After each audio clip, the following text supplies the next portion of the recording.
Graduate Scholarship, paper competition. Appreciate, first of all of those who turned in papers and did an outstanding job, but these 4 in particular did outstanding work. We talked in our last session, it's a three-phase process. First part is they have to apply to be able to do a presentation. Second part, they have to turn in a paper, we have specs for that. And then the third aspect is to present it today. And there are different folks involved in evaluating along the way. So they have done outstanding work, and you're going to see the result of that. Jaison, McCall, Brian Legg are speaking for us today. They are both graduate students at Southern Baptist Theological Seminary in Louisville. 3 of our 4 finalists today are from Southern Baptist. And so they've done well in spite of John David and Michael Wilder. That is not allowed to be said out of this room. Michael Wilder in particular, if it were not for him, I would not be standing here. So, but we appreciate all the work that they have put in. Ask Thomas if he would to lead us in prayer, and then we'll turn things over to you. Each of them will have 30 minutes to speak, and then we'll have a 5-minute question and answer session. As a part of the evaluation, we do want them to answer questions, so if you can be thinking about some, but we told you in the last session, imagine if you're up here, so think about that as you're asking your questions, but do have some ready for us. Let's pray. God, we thank you for your many blessings. I thank you for our presenter and all that you have done in him and with him and equipped him to present to us today. Thank you for all of our presenters and their work, and how you have blessed them and how you want to bless your church through them. A great blessing on this time together. Help us to be good listeners and guide our brothers he shares with us. In Jesus' name.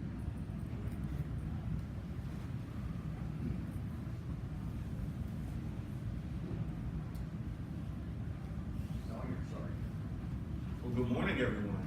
Good morning. All right. Well, my name is Jaison McCall. I am part of the 2017 ED cohort at the Southern Baptist Theological Seminary in Louisville, Kentucky, and I'm very excited to share this piece of research with you all today. To be quite frank with you, it's a difficult piece of research, but I found myself finding myself as I continue down this path to talk about something that is near and dear to my heart as I was able to kind of navigate those realms. So I wanted to move forward and talk about the double consciousness of Blackness and Christianity towards a biblical intersectionality. So the first thing is I want to start with an image. And I want you all to take a second to glance at this image, and the first thing that comes to your mind, hold on to it for a second. And then think a little bit further about the different things that come up as I talk about it. Now, I'm not trying to elicit a certain or specific response from you, but what I am trying to do is paint a picture.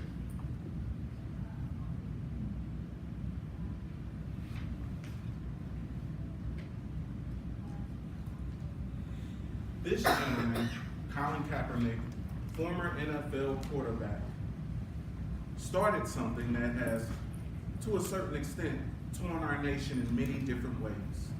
Regardless of people's personal preferences or what I think of it personally, what you guys may think of it personally, this statement that he made has created and elicited many responses.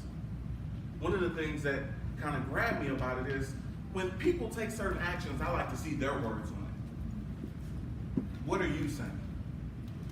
Colin Kaepernick took a knee during the national anthem through the entire football season of last year to protest. And what he stated was his words, not the words of anyone else, not the words of a reporter, but his words were, "I was taking this knee during the national anthem because I do not feel as if these words apply to people of color." That's what he said. That's how he phrased his protest. It is a protest for social justice. And then I started thinking about that, and I said, oh my goodness, it reminded me of something, because we do live in the United States of America, and there is a lot of patriotism. I mean, I am the son of 2 Marines, like I am right there. And I was taken back to the way and the different things that we celebrate, one being Independence Day. July 4th, 1776. Independence from British rule. We are now our own. However, on July 5th, in 1852, a question was posed. One day after the celebration of independence, a question was posed by Frederick Douglass, sitting next to the sitting president. He asked, what to the slave is the 4th of July? The freedom of slaves had not taken place yet. So his argument was that this independence that we celebrate was not inclusive of everyone. In fact, it was offensive that we celebrate this freedom, this liberty, but it was not inclusive of everyone. So on July 4th of each and every year, American citizens celebrate Independence Day, but on June 19th of every year, commemorating the emancipation of the slaves in 1865, African Americans celebrate Juneteenth. So that puts it in a place for African Americans where the 4th of July can be a celebration of nationality, but Juneteenth can be a celebration of ethnicity. So while I'm talking about something that can be shaped or viewed in many different ways, this is something that has been going on for quite some time. So as we transition, I want to let you guys know just the roadmap of where we're going today. We're going to look at the problem and the overall thesis of this work. We're going to talk about double consciousness because I know that not everyone is familiar with what it is. And then we're going to talk about double consciousness in the Black Christian. How does that affect? We're going to engage intersectionality before we move towards a biblical intersectionality. And then we have a few items for further reflection before we get to questions, which I am anticipating some good ones. All right, so let's talk about the problem. The problem is the disunion of one ideal, and that is the Black Christian. Why am I saying the disunion? The adjective Black in front of Christian turns things a bunch of different ways. In fact, in our society, Black and Christian are typically looked at as opposing viewpoints. When something is going on, there's an expected response from the African American community, which typically is expected to differ from the Christian community, or what you'll hear me refer to as the dominant Christian community. Now, I do want to point out that there's an unparalleled history of African Americans in this country, which is inclusive of over 400 years of slavery, the Civil Rights era, so on and so forth. People may even argue the Black Lives Matter movement today. So I'm just like, okay, well, if there's a disunion or a separation of being both Black and Christian, then there's ultimately a need for these disjointed identities to be reconnected. So I share with you that separating Blackness as a racial identity and Christianity as a religious identity creates a divide that cannot be mended unless the identities of race and religion are integrated in a way that reflects the complexity of the lived experience. Basically what we're saying is we can't just encompass everyone in one setting. You have to look at the totality of that person. Therefore, I propose this thesis: the implementation of a biblically based intersectionality approach helps Christians and non-Christians alike to acknowledge and address the cultural complexity of Blackness, while reconciling the separated identities of Black and Christian, as the complete identity of Black Christian cannot be understood apart from one another. So standing in front of you as a Black Christian, I cannot be surmised just by looking at how I view things theologically. My culture also has to be considered. So let's talk about it. Double consciousness with W.E.B. Du Bois. In 1903, in W.E.B. Du Bois' work, The Souls of Black Folks, this is what he coined double consciousness as. This double consciousness, this sense of always looking at oneself through the eyes of others, of measuring one's soul by the tape of a world that looks on in amused contempt and pity, one ever feels his two-ness, an American, a Negro. Two souls, two thoughts, two unreconciled strivings, two warring ideals, and one dark body. Two warring ideals. He's saying that Negro and American conflicted. And what winds up happening when things conflict, if you don't fully address them, you dismiss one of them. And I believe that that is a problem that we're dealing with today, via lived experience and via research. Double consciousness produces inefficiencies and ineffectiveness in things that we do, like evangelism and discipleship, and the way that we teach in our institutions of higher education. We have to see that double consciousness as a whole articulates that African Americans view themselves outside of dominant culture. So what does that mean for us, though? I wanted to give you guys the background on what Du Bois was saying in 1903. What does that mean for us today when I'm talking about double consciousness and the Black Christian? Let's start here. Malcolm X once said that all of us are black first and everything else second. I wanted to share that with you all because him saying that has actually been a major recruiting tool for other belief systems, whether that be the Nation of Islam, whether that be Black Hebrew Israelites. What they're saying is the Christian community has denounced your blackness, has told you to forget it. But over here we embrace it and we lift it. Therefore, as you can see, just by the happenings that have taken place over the past few years, when we continue to engage in social justice issues, a Black Christian can feel a part of and apart from their faith, even if they're active and practicing believers. I'm included to a certain extent, but I'm asked not to speak on other topics. Or this doesn't fit into the gospel, when social justice cannot be an add-on or extra credit to our spiritual walk or journeys. We live in a racialized society to where the first thing that you can identify about a person is the color of their skin, even more so than their gender. For us to deny that fact is us not being truthful.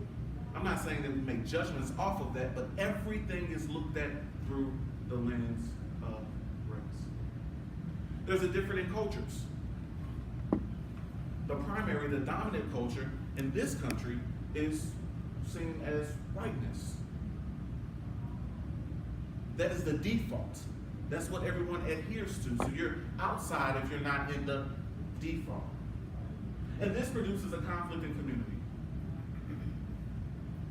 Because the Black Christian has to be loyal to both their blackness, which in most cases, that's their immediate circle outside of the workplace, and in some cases, in their church community. And then you have to be faithful to what the world says Christianity is, which can be debated if that's accurate or not. We have to acknowledge that whiteness is seen as dominant American Christianity. That is the default. So everything is different. Just the adjective, the Black Christian. Well, at the Black church, we have Christian music, but then if you have Christian music done by Black artists, it's gospel music. What is your default? So I'm just like, okay, guys, this is a problem. I'm trying to illustrate to you all, like, hey, I don't think anybody, people have not researched double consciousness and faith. There's not much literature on it. We're at the beginning stages right now today, discussing something that people have overlooked for quite some time. So when I see that problem, it's, okay, where do I go? What do I see? What do I do? And then you start looking at your options, and one of the options can be found in intersectionality. Intersectionality was coined by Kimberly Crenshaw, who you can see right there, in 1989. Professor Crenshaw is still currently serving at UCLA Law.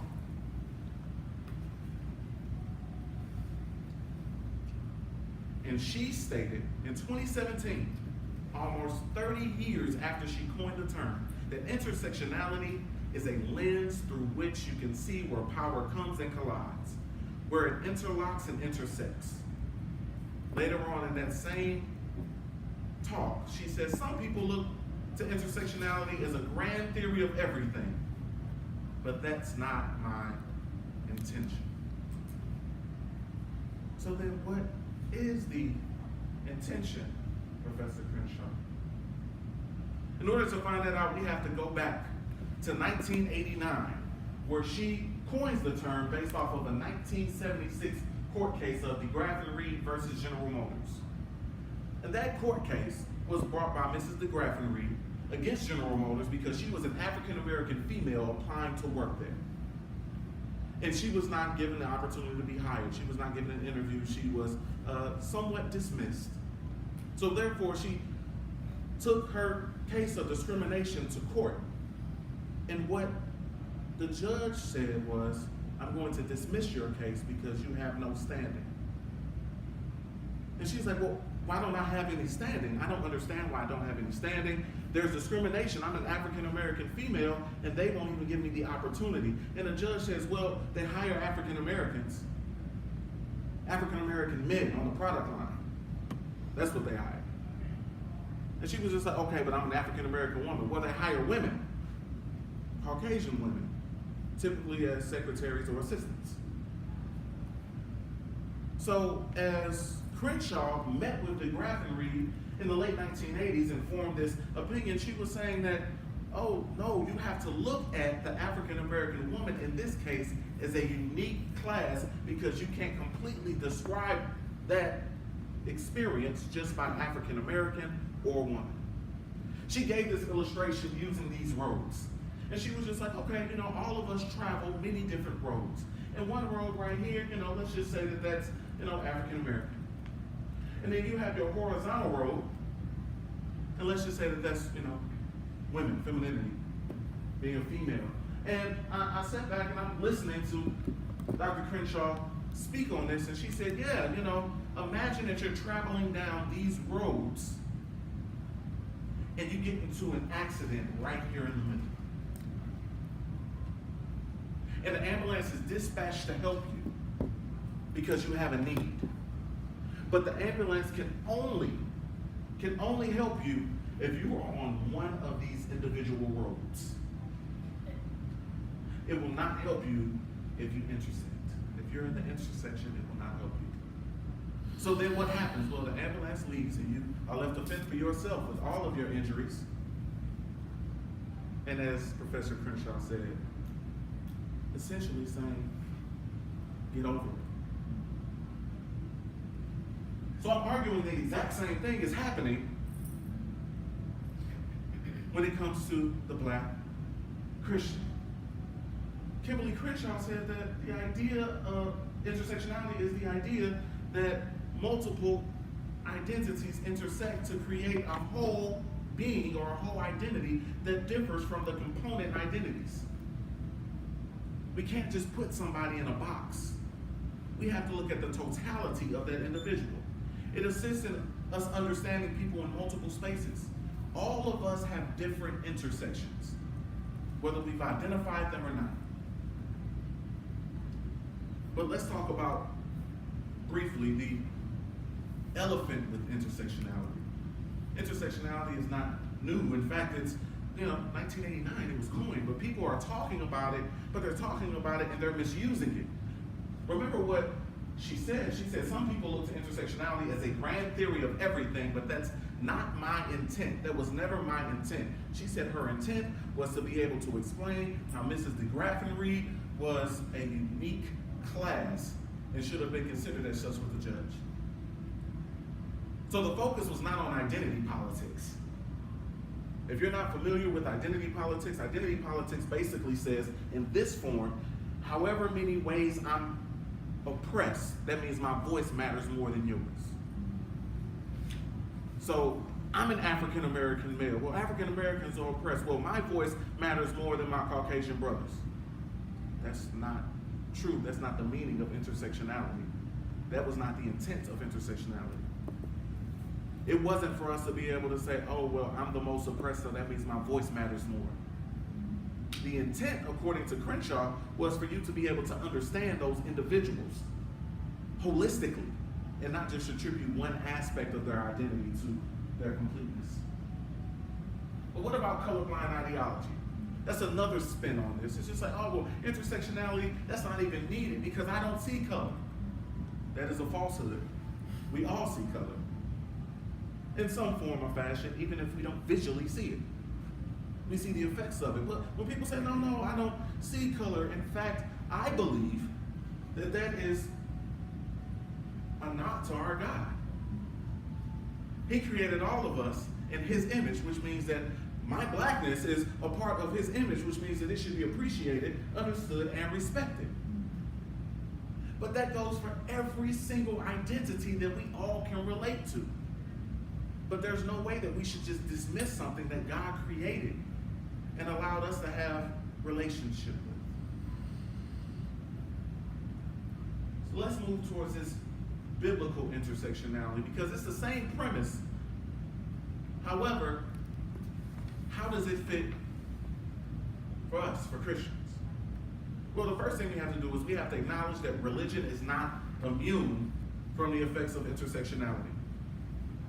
The term is not found in Scripture, but we're not immune to the effects. I mean, just some of the conversations that we've had recently, some of the things that we're trying to do, the big buzz phrase, racial reconciliation, that is an effect of intersectionality. We are not immune from it whatsoever.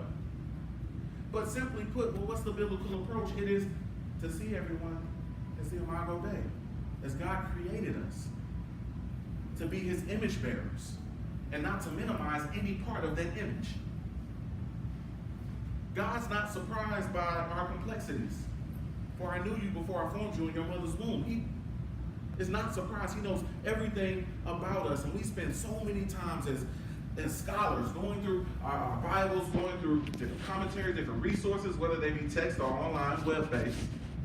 We spend so much time doing that, and we appreciate the complexities of biblical figures' lives.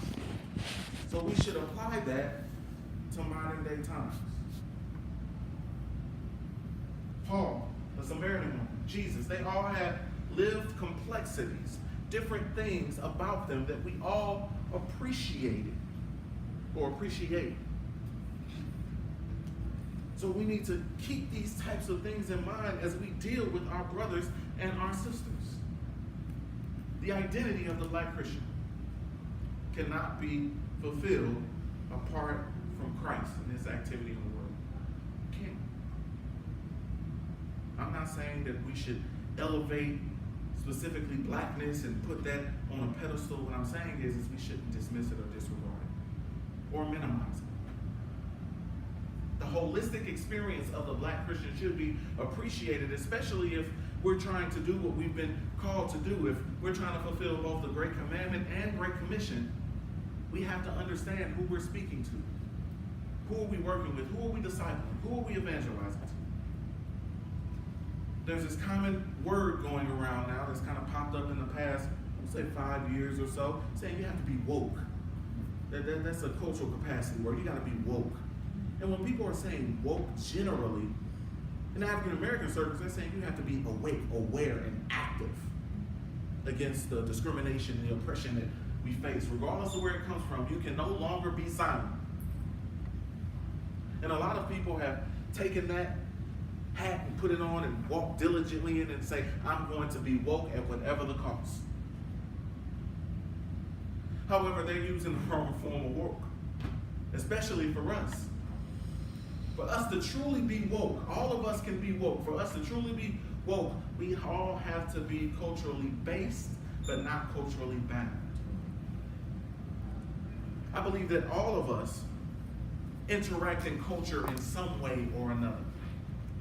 But it's very difficult when we're not truthful and honest and we dismiss people's reflections and people's perspectives. Right now, there is a tour, a national tour, touring historically black colleges and universities throughout the country, asking or addressing the question that I've been asked on numerous occasions when I go out and evangelize and when I'm talking to people that we're trying to win into the kingdom. They say, but isn't Christianity the white man's religion? So there is a need to address this. Regardless of where we stand, I'm saying we all need to be educated on it. It is a process. Ultimately, we must baptize the double consciousness of the black Christian. It is a need. We can't be double-minded. We can't serve two masters. There has to be a continual washing away of all the negativity associated with possessing cultural capital that is different from others. But how do we do that? That's where we are today. I'm introducing a problem to you all, which I believe we found a solution, but how do we incorporate the solution in each and every day of our lives? So we need to think about it. We need to have these forms of reflection. So I want to challenge you all to take these thoughts and really consider them. Where are your intersections? All of us have them. We can't be boxed in. I remember when I first started my EDD program, one of my concerns is I didn't want to be the black guy who just talked about black stuff. I'm just going to be honest with you. But then I started thinking about it and I said, well, there's a need for it. And I thought that that was selfish of me. But I'm just like, I can't be boxed in and be like, oh, that's just the black guy that talks about black things. I wonder how he feels. We're in St. Louis, Missouri, my hometown, 10 minutes away from East St. Louis, which is normally, unfortunately, associated with a bunch of gentlemen's clubs. That's a nice way of putting it. We are 15 to 20 minutes away from the city of Ferguson, where almost 5 years ago, an incident there shaped our nation. But my expected response cannot be the same as someone else. Why is that? Because I grew up in a little neighboring city right next door to Ferguson named Berkeley. Well, my father was the chief of police for over 9 years, served there for almost 30 years. I grew up in a police station. My intersections are different from what people can really expect for them to be just by looking at the color of my skin. But if we have conversations about it, then you'll be able to tell. Right now, my father is the interim chief of police for Ferguson, Missouri. As we talk. Where are your intersections? Because it changes the way that you view things.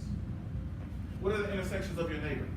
The people that you communicate with on a regular basis, the people that you want to win over the Christ, the people that you want to introduce Christ to. What are their intersections? What makes them different? The people that are here at this conference, they will leave with something different from the people who didn't come. That is an intersection. You just have to think about how that applies. How do intersections affect the way that we educate, evangelize, and disciple? Do we have a diversified library or syllabi? Are we culturally competent? Are we going to address issues head on, or are we going to shy away from it? Because the questions are being asked, even if they're not being asked to us. And lastly, how do we apply these intersections in our ministry context? It goes way further than anything that we can think of, because you're talking about people learning who they are and what they believe. And the stronger foundation that we have in it, the more secure we can be in our faith as we continue to move forward. So as I was going through and I was reviewing and preparing for just our conversation, I had this thought and I wanted to share it with you all. It's not a question, it's just a thought, it's a statement. It simply states that how you understand or how you don't understand your own intersectionality affects your brother and sister in Christ. This is a heavy responsibility that we all need to be mindful for. as we continue to do ministry. You guys have any questions? Yes, ma'am. I was glad you approached the woke Christianity. As you know, and I'm sure you know, James Cone really termed that concept. But if we take Cone's liberation theology to the extreme, it tends to be culture over scripture. How do you incorporate that thought into the intersectionality? Well, I think so James Cone is the father of Black liberation theology. He passed within the past year. Yeah. And his approach, honestly, for not intersectionality, but for liberation theology, Black liberation theology, was really strong and heavy. It was, well, God is a God of the oppressed. And we, as African Americans, are the oppressed community. He is our God. Now, when I've done my research on this and James Cone, I saw him give a speech. It's actually on YouTube at Harvard Divinity School. And the funny part is he acknowledges that his journey for liberation theology and everything started from what we just talked about. And he was just like, well, my blackness has been dismissed. So how does my blackness and how does my Christianity, how do they connect? And he was just like, no one would talk to me about it. It was always, well, let's push that. That's not an issue of the gospel. And then what wound up happening is that it got kicked into overdrive. And I think us being truthful about that and being like, okay, well, there are some things that are going to have to be answered. There are some conversations that are going to have to be held, but we cannot compromise the gospel. And that's the gospel in its full totality. And I think that is the danger in the African American community right now. It was originally just the nation of Islam. But now the Black Hebrew Israelites are taking the curse of Ham and are saying that we are the true Israelites and this is our story and everything else is wrong. Like, if we don't have these conversations and if we're not truthful, and I think that's why I focus so heavy on us being culturally based but not culturally bound. What I'm saying is we have two extremes. One extreme is putting culture above Christianity, and one is putting Christianity and not even discussing culture. So I think it has to be a balance by us doing a lot of truth telling and then having public spaces to have difficult conversations. Yes, ma'am. Thank you for explaining intersectionality. I haven't had time to research that. That's really good. And I think it helps to explain how someone can come at me and expect me to react, respond, have the same thoughts as them, black person to black person, even though my experience is different, where I was raised is different, my context is different, and based on where they are, their situation is more black, more oppressive, more everything when they don't know who I am. Right. But they look on the outside and they don't know me. Well, you can't possibly understand me because X, Y, Z. When they can't possibly understand me just based on appearance because they don't know me either. So this is a good thing to bring up, a good thing to explain. Thank you. I think that is very important. And it's actually in my paper, one of the outsets. I know that I'm using general terms. I know that I'm saying black Christian. I know I'm saying dominant Christianity. I know that does not apply to everyone. But what I also am saying is that one black person can't speak for everybody that's black, just like one Christian can't speak for everyone that's a Christian. All of us have our different outlooks and, we've had different lived experiences. So if you really want to just parallel or, quick, what's a three-word, definition of intersectionality, the way that it was intended to be, lived experience or lived complexity. That's the short version. Okay, we're gonna go. Yes, sir. How would you describe what you think the gospel says to this question that you've raised? Like,